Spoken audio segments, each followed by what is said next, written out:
Welcome to Sewing Basics, back stitch.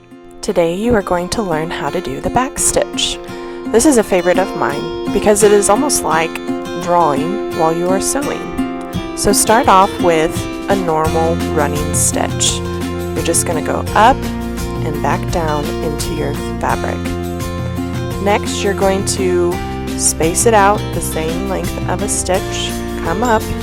Now here's the difference. Instead of going forward, you're going to go back into the previous stitch's hole.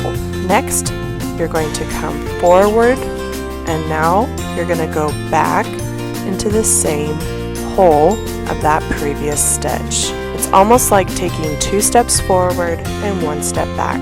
You can go straight or angled or curved. Use it to make letters, use it to make outlines. It is a really practical and simple stitch that looks lovely in embroidered pieces.